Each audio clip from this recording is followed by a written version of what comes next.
नमस्कार, आपण पाहताय वॉइस ऑफ इंडिया न्यूज आणि आपण आज माझ्यासोबत पाहूया महाराष्ट्रातील काही महत्त्वाच्या घडामोडी।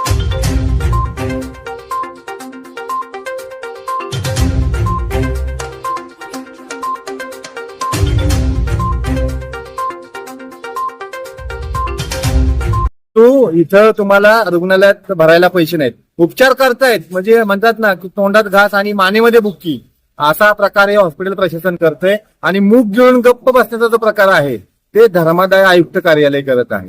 माझ्या मते धर्मादाय आयुक्त कार्यालय ह्या योजनेसाठी म्हणून काही एक काम करत नाहीये, यांची आणि त्यांची पूर्णपणे लागेबांधे आहे। मी आपल्या चॅनलच्या माध्यमातून मिथुन गोपाळ, गणराज्य संघटनेचा महाराष्ट्र प्रदेश अध्यक्ष आहे आणि माझी संघटना शैक्षणिक विभागामध्ये आणि रुग्णांसाठी स्पेशली काम करत असतो।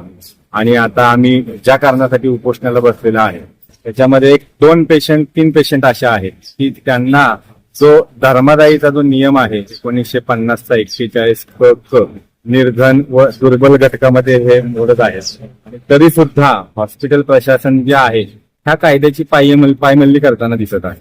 कारण का, त्याच्यासाठी जे लागणाऱ्या ज्या काय गोष्टी आहेत, जे दस्तऐवज आहेत ते पूर्ण आहेत। याच्यामध्ये जसं की तुमचं उत्पन्नाचा दाखला असेल किंवा इन्कम सर्टिफिकेट, ज्या सगळ्या गोष्टी आहेत त्या सर्व बाबी पूर्ण असताना सुद्धा धर्मादाय अंतर्गत नोंदणीकृत असलेले जे हॉस्पिटल आहेत, जसं की बॉम्बे हॉस्पिटल आहे, हिंदुजा हॉस्पिटल आहे, हॉली फॅमिली हॉस्पिटल आहे, याच्यामध्ये या सर्व बाबी पूर्ण असताना सुद्धा तिथे रुग्णांकडे भरमसाठ पैसे घेतले जातात व उपचारासाठी नकार दिले जातात। बरेचदा यांच्या रुग्णालयांमध्ये या योजनेचे बोर्ड सुद्धा लावलेले नसतात। आणि याच्यामध्ये असं आहे की शासनाने आता महाराष्ट्र शासनानं जो मुख्यमंत्री सहाय्यता निधी कक्ष आहे त्याच्या खाली फार मोठ्या अक्षरांमध्ये धर्मादायी कक्ष असंही म्हटलेलं आहे। तर हॉस्पिटलमधून ते ऍक्च्युली फॉर्म भरले जातात आणि त्याच्यासाठी महाराष्ट्र शासन आरोग्य सेवकाला 22,000 रुपये प्रति महिना देऊ करतात। परंतु अशा परिस्थितीमध्ये हॉस्पिटलमधून कुठल्याही प्रकारचे फॉर्म भरले जात नाही व लोकांना असंख्य अडचणी निर्माण करतात। मग परवा दिवशी असंच आम्ही एका रुग्णाला घेऊन, रुग्णाच्या नातेवाईकाला घेऊन धर्मादायी ऑफिसमध्ये जाऊन तो फॉर्म आम्ही तिकडे भरला आणि यावर उपरोक्त आम्ही तक्रार केली असता धर्मादाय आयुक्त कार्यालयामध्ये, तर धर्मादाय आयुक्त कार्यालयातील जे धर्मादायीचे उपायुक्त साहेब आहेत, चव्हाण साहेब, ते आम्हाला म्हणले की आपण थर्ड पार्टी पडता, आपण बोलू नका, आपल्या संघटनेचा याच्यामध्ये काही रोल नाही। मग त्याला धरून आम्ही बरेचसे पत्र व्यवहार केले की जसं धर्मादाय आयुक्त साहेबांना वगैरे, मग त्याच्यावरती काही कुठल्या पद्धतीने त्यांचा अजून रिप्लाय नाही। माझी अशी एक मनभावना आहे की समाजामध्ये जे हे मागास वर्गातले लोक असतील किंवा पाठीमागे पडलेले जे लोक असतील, बघा जे आर्थिकदृष्ट्या सक्षम नाहीयेत आणि जे कोणी लोक या क्रायटेरियामध्ये बसतात, तर यांना तो त्यांचा तो हक्क आहे आणि त्यांचा तो हक्क त्यांना मिळावा अशी माझी एक प्रामाणिक इच्छा आहे। परंतु शासन दरबारी या गोष्टीची काय असं वाटत नाही की या योजनेवरती काय जास्त भर देऊन काम होतंय। मला असं वाटतंय की शासनाचं आणि या हॉस्पिटल चालक मालक जे कोणी आहेत यांचं काहीतरी कुठेतरी लागेबांधे असल्यासारखं, नाही का, की म्हणजे ह्यांच्यावरती कोणाचा अंकुशच नाही।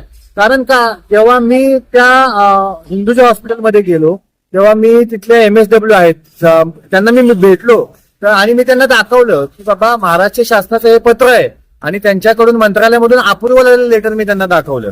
तर त्या मॅडम तिथल्या मला म्हटलं की असे लेटर्स आम्हाला खूप येतात आणि आम्ही असे खूप लेटर बघितलेत। म्हणजे ही जी वागणूक देतात लोकांना ती चुकीची आहे आणि त्याच्यासाठी म्हणून आज जे इथं संजय अर्जुन पाटील म्हणून बघा मॅडम हे पेशंट आहेत, हा रुग्ण कॅन्सरनं त्रस्त आहे। आज याचं जवळपास नाही म्हटलं तरी 23 लाखाचं बिल झालेलं आहे आणि याच्यामध्ये आजही तिथं इतकी त्यांना बेकार वागणूक दिली जाते की पैसे भरले जातात। कधी अकाउंट डिपार्टमेंट जाऊन बोलतं की आपण पैसे भरत नाहीयेत, कधी PRD डिपार्टमेंट त्यांच्याकडे जाऊन बोलतं की आपण पैसे भरले नाहीत, आपल्याला जेवण करायला पैसे आहेत, खायला पैसे आहेत, परंतु इथं तुम्हाला रुग्णालयात भरायला पैसे नाहीत, उपचार करतायत म्हणजे म्हणतात ना की तोंडात घास आणि मानेमध्ये बुक्की, असा प्रकार हे हॉस्पिटल प्रशासन करतंय। आणि मूग गिळून गप्प बसण्याचा जो प्रकार आहे ते धर्मादाय आयुक्त कार्यालय करत आहे। माझ्या मते धर्मादाय आयुक्त कार्यालय ह्या योजनेसाठी म्हणून काही एक काम करत नाहीये, यांची आणि त्यांची पूर्णपणे लागेबांधे आहे। मी आपल्या चॅनलच्या माध्यमातून पूर्ण महाराष्ट्राच्या जनतेला एक विनवणी करतो की आपण सगळ्यांनी एक जागृत नागरिक म्हणून आपण सगळ्यांनी याच्यासाठी आवाज उठवला पाहिजे. जय हिंद, जय महाराष्ट्र. आणि हे उपोषण सुरू झाल्याच्या नंतर आमचे जसे की सहकारी मित्र सुनीलजी पांडे साहेब आम्हाला आले, आम्हाला भेट दिली. आम्ही त्यांना ही कोर्टाने बनवलेली जी म्हणजे उच्च न्यायालयाने बनवलेली जी ही योजना आहे त्या योजनेच्या संदर्भात आम्ही चर्चा केली. तेही आमच्या सोबत आहेत आणि त्यांनी आम्हाला सांगितलं की आपण जे काम करत आहात ते खरोखर छान काम आहे आणि त्यांनी आम्हाला प्रोत्साहित केलं. मी त्यांचं या निमित्ताने त्यांचा धन्यवाद मानतो.